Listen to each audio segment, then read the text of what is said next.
All right, boys, here we go. I bought this 2022 Royal Enfield Himalayan with 67 miles on it just a few months ago. Previous owner had done a few mods to it already. We'll take a look at those. And I wanted to share with you a few of the things that I'm doing to this bike to make it ready for me to take on the road. So we've got a side stand, adjustable levers, GPS foam bar. This side mount stand is a little wobbly, a little wiggly. It's not great. The adjustable levers are nice. The handles fold up and down so that if I do drop the bike, it doesn't break. And the distance is adjustable too. So that's nice for being able to reach the controls. This GPS bar here above the mount, I put this on. We'll see that a little bit more later when I mount the GPS and the quad lock. But it was like a $55 Amazon special. These pegs are from a KTM 390 set. Again, found on Amazon. A lot larger, a lot more grippy. So I'm really enjoying those foot pegs. The USB is another Amazon special. I think it was $13. It works okay. It does interfere a little bit with the handlebars, but I'll end up probably replacing it eventually. This LED headlight the previous owner put on, it does work pretty well.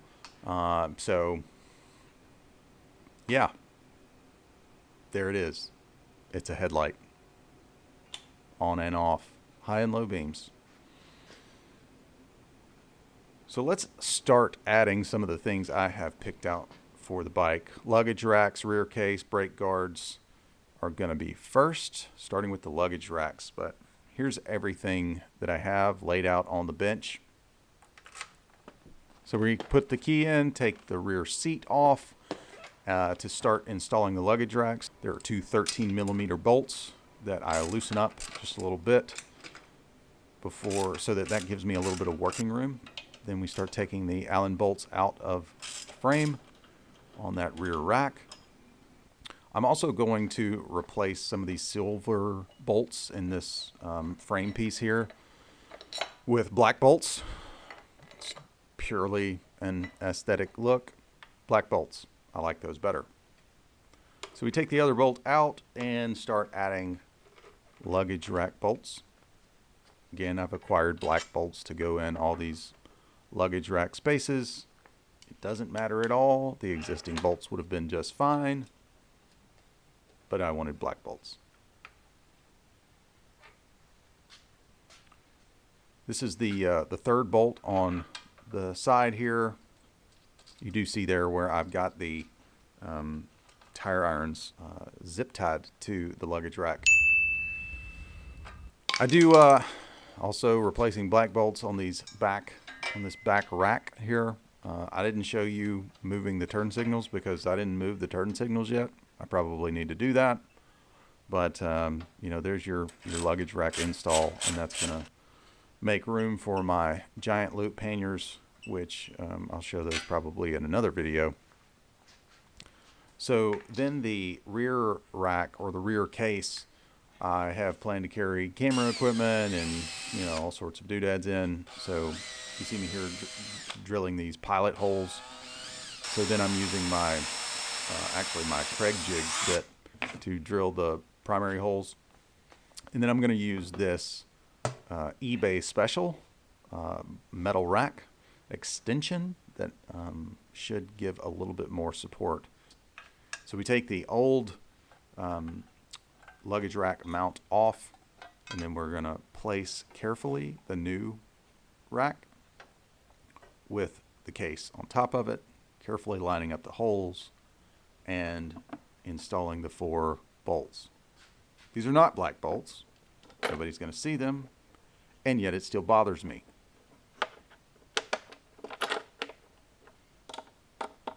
Harbor Freight T-handle wrenches coming in with the wind. So we pull those down just snug tight, not crazy tight, but tight enough to hold on, and I'm going to refill the case with its luxurious pick-apart foam.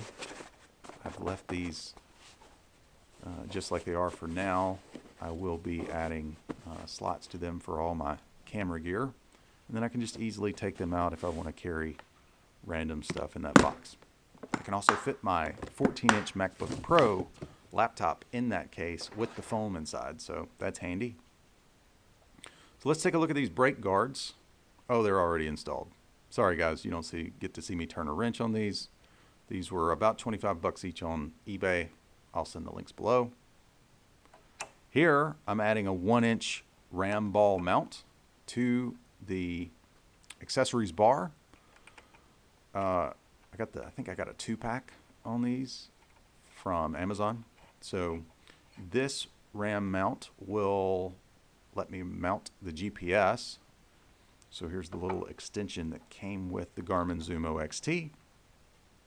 So I put this in the wrong direction to start with, and I'm going to flip it over now so that I can mount the GPS with the button on the bottom left and the Garmin words in the right direction. So that's nice. That makes that very easy to take on and off. And now we're going to mount our quad lock. I got the quad lock ball mount accessory. I don't necessarily recommend that. What I would do instead is just use another 1-inch ram ball mount. And quad lock offers a 1-inch ball mount option as well. And it works fine. So it's not necessarily bad. I just like the idea of being interchangeable on the 1-inch ball mount stuff. Quad lock works great. I'll probably do a separate video on that. Real quick, this is my cramp buster. And if you ever wonder how you can adjust your cramp buster, just roll it in the opposite direction of the throttle. Another silver bolt replacement. These are black bolts on the Himalayan logo. And in this case, it will add at least 17 horsepower. So I highly recommend doing this mod. I'm just kidding. But Harbor Freight T-handle wrenches coming in for the win again. These are Amazon special bolts. I'll put the links below. You can find just about any size and or shape of bolt you want there. So instead of paying $29 for the black bolt package, I end up ordering a pack of 25 bolts for about $9. And then I get extra bolts. So there's your black bolt package on the side panel. There's my dog barking in the background because he barks. It's his favorite thing to do. So we've installed the luggage racks, the rear case, the brake guards, quad lock, Garmin mount, and the 17 horsepower black bolts on the side panel. Seat cushion. This is not a seat concept seat. This is a $20 Amazon special purple cushion ripoff that I found. I added a string to the bottom side of it so that it will hook on to the seat. It works pretty well. I've ridden on this thing for on other bikes as well for 2 and 3 hours at a time, and it dramatically increases the riding experience. I'm going to add a little belt over the top. This is a belt I had from an old pair of pants or something, just a nylon belt. So I'm going to strap this down to the original seat. I will eventually upgrade to a seat concept seat, but for now this is going to work just fine. These are the original crash bars that were on the bike. They're okay. I wanted the SW Motech crash bars, so there's a bolt up top and there's a bolt down bottom. You take those bolts off, and then we're going to put new bolts on. So here's me taking off the bottom bolt of the existing crash bars. These are the factory, I think these are like maybe 40 bucks on eBay. The previous owner had these on there. They were fine. They stuck out a little far. And here's the SW Motech already installed. I didn't get good footage of that, but you guys are okay with that. There's the top bolt. There's the bottom bolt. You can also see that nasty exhaust pipe there. And there's another bolt that attaches to the frame up there. And the sticker pull. Yep. We've got our SW Motech crash bars installed with shaky cam footage and all. Now I got to clean all this up. So there she is. Everything installed. Got the case on the back. Got our luggage racks.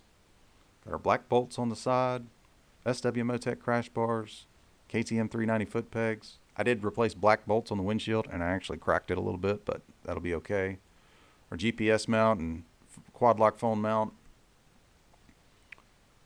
Oh yeah, and after I recorded all this, I got some new Doubletake mirrors in.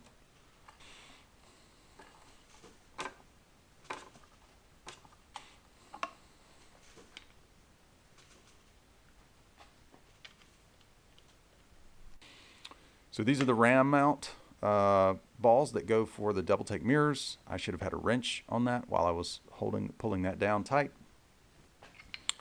Here's the ram mount arm, and there's the ram mount mirror that will pop in that socket. And these are so much more adjustable than the stock mirrors, and they've got that lifetime guarantee, so if they ever break, they'll send you a replacement. See you next time.